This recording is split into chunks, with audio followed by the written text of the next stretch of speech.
This is my critical review of Music in the Age of Free Distribution, MP3 and Society by Kostas Kasaras. Kasaras' well-detailed article discusses 3 key points relating to the MP3 and music distribution: new technology, the uses and history of playback devices, and he provides an analysis of the MP3 phenomenon. Fundamentally, Kasaras is attempting to present and critically discuss music piracy within a digital realm, giving particular attention to the MP3, its delivery platforms, and the cultural and industrial ramifications of this new file format.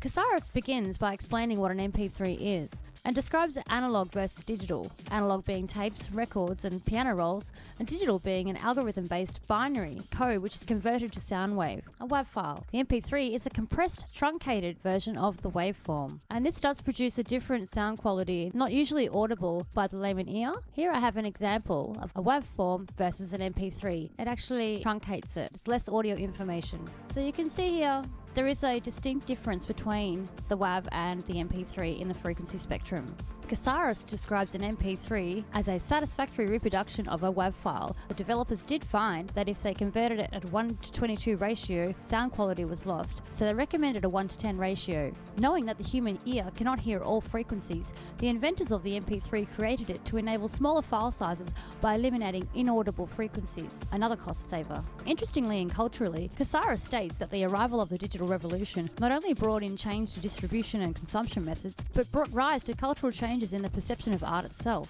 It produced a change in the ways that modern fans of music perceive a musical piece of art.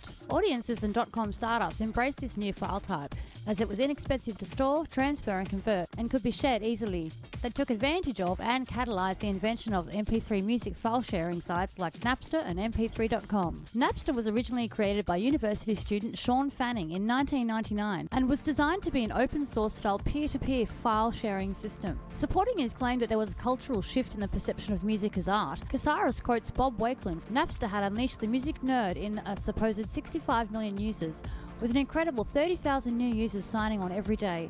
Historically, playback devices and technologies have played a pivotal role in cultural and industrial change within the music industry. From analog playback like sheet music, pianola, gramophone, record and tape player, to digitized playback like CD, MP3 player and mobile phones. The author details relevant information to support his analysis with respect to radio, copyright laws, music industry obstacles, and addresses the ramifications of the new technologies within a commercial framework. Kasaras also makes the link between the invention of cassette tape for the use within the car, and also highlights MTV's authority and influence over consumers. He brings to light the financial headaches created with home tape duplication and compares this industry dilemma to the stronghold MTV had over labels to financially support music video production. Kasaras' analysis into the phenomenon of the MP3 outlines several areas of investigation. He asks the question, has the music industry really lost out? Talks about consuming digital music, the artist, and music piracy as a political behaviour. His detailed and inclusive analysis is very readable and could be understood easily by both artists and professionals alike.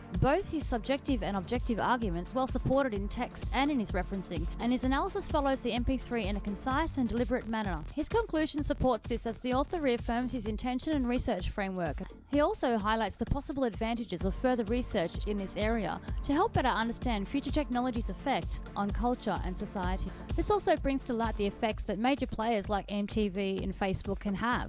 For me personally, I find relevance with this as I'm currently researching the live music streaming implications with Facebook. Currently, Facebook are implementing new changes that can prevent you from putting any music up on your live streams. Even if you do hold license for that music, their bots can't guarantee that your streams won't be pulled down and your Facebook page won't be suspended. This could cause massive ramifications for people who've spent the last couple of months investing in technologies. There are many other platforms to stream from, however Facebook has been a cultural tool over the last few months, so it'll be interesting to watch and see how this unfolds. Been witness to some huge changes in music trends, technologies, delivery methods and file format. Given that necessity is the mother of all invention, I just simply see this as a change process and an opportunity for adaptation, advancement and growth. It is through continued historical research, cultural and industrial adaptation, and technological growth that we continue to be entranced, excited, and spend our time, space, and money on creating, innovating, and consuming art. And you can find the original article in the description below. Thanks, guys. Bye.